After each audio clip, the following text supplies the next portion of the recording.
Hi friends, ഞാൻ Shini Nidheesh. Welcome to ChinsRuchi. എല്ലാവർക്കും സുഖമല്ലേ? ഇന്ന് നമുക്ക് ഒരു നോർത്ത് ഇന്ത്യൻ ഡിഷ് ഉണ്ടാക്കി നോക്കിയാലോ? നമ്മളെല്ലാവരെയും ഫേവറേറ്റ് ആയ കടായി മഷ്റൂമിൻ്റെ റെസിപ്പിയാണ് ഇന്ന് ഞാൻ കാണിക്കാൻ പോകുന്നത്. റെസ്റ്റോറൻറ്റിൽ കിട്ടുന്ന അതേ ടേസ്റ്റിൽ, ഒരുപക്ഷെ അതിനെക്കാട്ടിലും ടേസ്റ്റിൽ നമുക്ക് വീട്ടിൽ നിന്ന് എങ്ങനെയാണ് കടായി മഷ്റൂം ആക്കുവാന്ന് നോക്കാം. നമ്മൾ ഹൈവേസിലൊക്കെ നമ്മൾ ദൂരെ യാത്രയൊക്കെ പോകുമ്പം പഞ്ചാബി ധാബാസ് കണ്ടിട്ടില്ലേ? അവിടുന്ന് കഴിച്ചിട്ടുള്ളവർക്ക് മനസ്സിലാവും ആ ഒരു ടേസ്റ്റ്, ധാബ സ്റ്റൈൽ. അതേ പഞ്ചാബി ധാബ സ്റ്റൈൽ കടായി മഷ്റൂമിൻ്റെ റെസിപ്പിയാണ് ഞാൻ കാണിക്കാൻ പോകുന്നത്. അപ്പോൾ നമുക്ക് വേഗം വീഡിയോയിലേക്ക് പോവാം.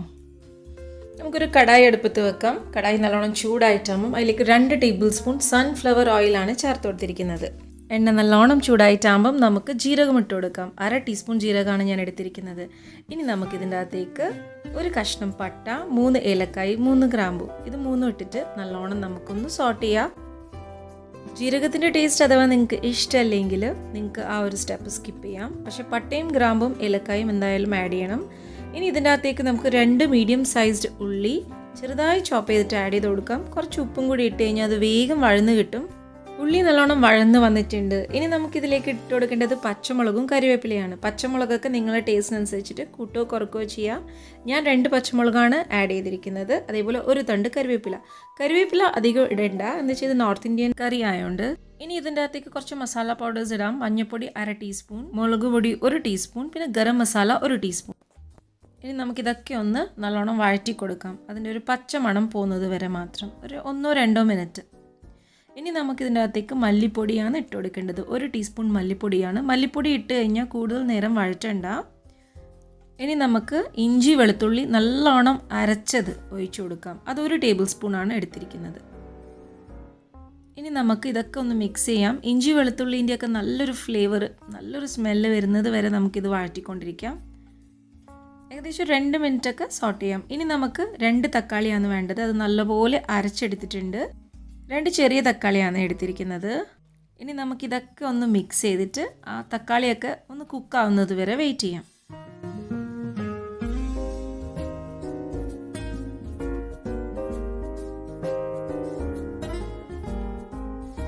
നമ്മൾ ഉള്ളി വഴറ്റുമ്പോൾ കുറച്ച് ഉപ്പ് ഇട്ടിട്ടുള്ളൂ. അതുകൊണ്ട് ഉപ്പൊക്കെ ടേസ്റ്റ് ചെയ്തിട്ട് നിങ്ങൾ അക്കോർഡിംഗ്ലി ചേർക്കണേ. ഇനി നമുക്ക് ഇതൊരു 2 മിനിറ്റ് അടച്ചു വെച്ച് വേവിക്കാം. ഓക്കെ, നമുക്ക് നോക്കാം. നമ്മൾ ചേർത്ത് കൊടുത്ത എണ്ണയൊക്കെ നല്ല തെളിഞ്ഞ് വന്നിട്ടുണ്ട്. ഇനി നമുക്ക് നമ്മളെ താരത്തിന് ചേർക്കണം മഷ്റൂം. ഏകദേശം ഒരു 300 ഗ്രാംസ് ഉണ്ടാവും ഈ മഷ്റൂംസ്. ഇതുപോലെയാണ് കട്ട് ചെയ്യേണ്ടത്. നല്ല ക്ലീൻ ചെയ്ത്, നല്ല മണ്ണുണ്ടാവും, അതൊക്കെ ക്ലീൻ ചെയ്തിട്ട് വേണം കട്ട് ചെയ്യാൻ. ഇത് ഈ ഒരു ബോക്സിൽ നിറച്ചാണ് ഉണ്ടായത്. ഇതിൻ്റെ മേലെ ക്വാണ്ടിറ്റി എഴുതിയിട്ടില്ല. ഇത് നമുക്ക് കണ്ടാൽ മനസ്സിലാവും, ഒരു 300 ഗ്രാംസ് ഉണ്ടാവും. ഇനി നമുക്ക് ഈ ഒരു മസാലയിൽ ഇട്ടിട്ട് ഈ മഷ്റൂംസ് നല്ലോണം ഒന്ന് മിക്സ് ചെയ്യാം. ഇപ്പോൾ നമുക്ക് വെള്ളമൊന്നും ചേർക്കേണ്ട ആവശ്യമില്ല. ഈ തക്കാളീൻ്റെ വെള്ളവും പിന്നെ നമ്മൾ അടച്ചു വെച്ചിട്ട് വേവിക്കുമ്പോൾ മഷ്റൂംസിൻ്റെ അകത്തു നിന്ന് തന്നെ വെള്ളം വരും. അപ്പോൾ അത് നല്ലോണം വെന്തോളും. ശരിക്കും വളരെ ഈസി ആയിട്ടുള്ളൊരു റെസിപ്പിയാണിത്. മഷ്റൂംസ് മാത്രമേ നമ്മൾ വാങ്ങിക്കേണ്ട ആവശ്യമുള്ളൂ. ബാക്കി എല്ലാ സാധനങ്ങളും നമ്മളെ വീട്ടിൽ തന്നെ ഉണ്ടാവും. അപ്പോൾ ഇതെന്തായാലും നിങ്ങൾ ട്രൈ ചെയ്യണം. ഞാൻ അടച്ച് വെച്ചിട്ടുണ്ട്. ഒരു 5-8 മിനിറ്റ് കഴിഞ്ഞിട്ടാണ് ഞാൻ തുറന്നു നോക്കുന്നത്. നമ്മൾ മഷ്റൂംസൊക്കെ നല്ലോണം കുക്കായിട്ടുണ്ട്. ഇത് ഇങ്ങനെ തന്നെ കഴിക്കാൻ നല്ല ടേസ്റ്റാട്ടോ. ശരിക്കും ഇത് ഒരു മഷ്റൂം റോസ്റ്റ് എന്ന് പറയാം. പക്ഷെ നമുക്ക് 1-2 കാര്യങ്ങളും കൂടി ഇതിലേക്ക് ചേർക്കാനുണ്ട്. എന്നാൽ മാത്രമേ നമ്മൾ ധാബ സ്റ്റൈൽ കടായി പനീറിൻ്റെ ഒരു ഗ്രേവി നമുക്ക് കിട്ടുള്ളൂ. അപ്പോൾ നമ്മളിതിലേക്ക് കാഷ്യൂ മിൽക്കാണ് ചേർക്കുന്നത്. ഒരു 25 അണ്ടിപ്പരിപ്പ് 1/2 ഗ്ലാസ് വെള്ളത്തിലൊന്ന് സോക്ക് ചെയ്യുക, 10-15 മിനിറ്റ്.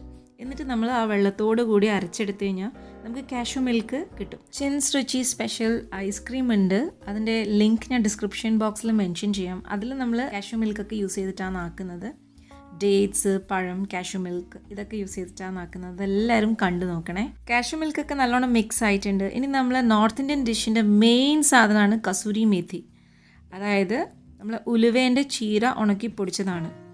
ഈ മേഥി ലീവ്സ് അല്ലെങ്കിൽ കസൂരി മേഥി ആഡ് ചെയ്ത് കഴിഞ്ഞാൽ മാത്രമേ നമുക്കൊരു നോർത്ത് ഇന്ത്യൻ ഫ്ലേവർ കിട്ടുള്ളൂ. ഞാൻ എൻ്റെ പനീർ ബട്ടർ മസാലേൻ്റെ എപ്പിസോഡിൽ പറഞ്ഞിട്ടുണ്ട്. അതിൻ്റെ ലിങ്കും ഞാൻ ഡിസ്ക്രിപ്ഷൻ ബോക്സിൽ കൊടുത്തേക്കാം. പനീർ ബട്ടർ മസാല എല്ലാവരും കാണണം. ഇനിയിപ്പോൾ നമ്മൾ ലാസ്റ്റ് ഇൻഗ്രീഡിയൻറ്റും കൂടി നമ്മളിതിൽ മിക്സ് ചെയ്തു. ഇനി നമ്മളിത് അടച്ചു വെച്ചിട്ട് വീണ്ടും ഒരു 5 മിനിറ്റ് കുക്കാവാൻ വേണ്ടി വിടാം. ആഹാ, നമ്മളെ കടായി മഷ്റൂം ഏകദേശം റെഡിയായി വന്നിട്ടുണ്ട്. നല്ല തിക്കായിട്ടുള്ള ഗ്രേവിയാണിപ്പോൾ. ഇനി നമുക്കിതിലേക്ക് വെള്ളമാണ് ചേർത്ത് കൊടുക്കേണ്ടത്. നമ്മളെ തിക്നെസ് എത്രയാണോ നമുക്ക് ഗ്രേവീൻ്റെ തിക്നെസ് വേണ്ടത് അത് നമുക്ക് തീരുമാനിച്ചിട്ട് വെള്ളം ഒഴിച്ചു കൊടുക്കുക. ഞാനിപ്പോൾ 1 കപ്പ് അല്ലെങ്കിൽ 1 ഗ്ലാസ് വെള്ളമാണ് എടുത്ത് വെച്ചിരിക്കുന്നത്. അത് മുഴുവൻ ഞാൻ ഇതിലേക്ക് ഒഴിച്ചു കൊടുക്കുന്നുണ്ട്. എപ്പോഴും ശ്രദ്ധിക്കണം, വെള്ളം ഒഴിക്കുമ്പം ഒരിക്കലും തണുത്ത വെള്ളം ഒഴിച്ചു കൊടുക്കാൻ പാടില്ല. വെള്ളം ഒന്ന് ചെറിയ ചൂടാക്കിയിട്ട് ചെറു ചൂടോടെയാണ് നമ്മൾ ഒഴിച്ചു കൊടുക്കേണ്ടത്. എന്നാലേ നമ്മൾ ഗ്രേവീൻ്റെയൊക്കെ ടേസ്റ്റ് നഷ്ടപ്പെടാണ്ട് നമുക്ക് കിട്ടുള്ളൂ. ഇനി നമുക്ക് ലോ ഫ്ലെയിമിലിട്ടിട്ട് ഒന്ന് അടച്ചു വെച്ചിട്ട് 10 മിനിറ്റ് വെയിറ്റ് ചെയ്യാം. ഇടയ്ക്കിടയ്ക്ക് വന്നിട്ട് ചെക്ക് ചെയ്യണം, അല്ലെങ്കിൽ ഇത് അടിക്ക് പിടിക്കും. സ്റ്റീലിൻ്റെ കടായിയാണ്, ഇതെന്തായാലും അടിക്ക് പിടിക്കും. അതുകൊണ്ട് ഞാൻ ഇടയ്ക്കിടയ്ക്ക് വന്ന് ചെക്ക് ചെയ്യുന്നുണ്ടായിരുന്നു. നമ്മൾ കടായി മഷ്റൂം ഇവിടെ റെഡി ആയിട്ടുണ്ട്. ഇതാണ് ഇതിൻ്റെ കറക്റ്റ് കൺസിസ്റ്റൻസി. ഇനി നമുക്ക് മെല്ലെ ഗ്യാസ് ഓഫ് ചെയ്ത് കൊടുക്കാം. ഇത് ഏറ്റവും ബെസ്റ്റ് കോമ്പിനേഷൻ ചപ്പാത്തി അല്ലെങ്കിൽ പൊറോട്ട, നാൻ ഇതിൻ്റെയൊക്കെ കൂടെയാണ്. നമ്മളിത് കഴിക്കാൻ പോകുന്നത് ചപ്പാത്തീൻ്റെ കൂടെയാണ്. നമ്മൾ ബ്രേക്ക്ഫാസ്റ്റാണിത്. അപ്പോൾ നമ്മളിത് കഴിക്കട്ടെ കേട്ടോ. അപ്പോൾ നിങ്ങൾക്ക് എൻ്റെ വീഡിയോ ഇഷ്ടപ്പെട്ടാൽ ലൈക്ക് ചെയ്യുക, ഷെയർ ചെയ്യുക, പിന്നെ നിങ്ങളുടെ ഫീഡ്ബാക്ക്സ് കമൻറ്റ് ബോക്സിലൂടെ അറിയിക്കുക. നിങ്ങളപ്പോൾ എൻ്റെ ചാനൽ ഇനിയും സബ്സ്ക്രൈബ് ചെയ്തിട്ടില്ലെങ്കിൽ പ്ലീസ് ഒന്ന് സബ്സ്ക്രൈബ് ചെയ്തിട്ട് ബെൽ ഐക്കണും കൂടി എനേബിൾ ചെയ്തോളൂ. എന്നാലേ ഞാനിടുന്ന വീഡിയോസിൻ്റെ നോട്ടിഫിക്കേഷൻസ് നിങ്ങൾക്ക് അപ്പോൾ തന്നെ കിട്ടുള്ളൂ. ഇനിയും ഇതേപോലെ തന്നെ ഇൻട്രസ്റ്റിംഗ് ആയിട്ടുള്ള വീഡിയോ ആയിട്ട് വരുന്നതായിരിക്കും. Thank you for watching.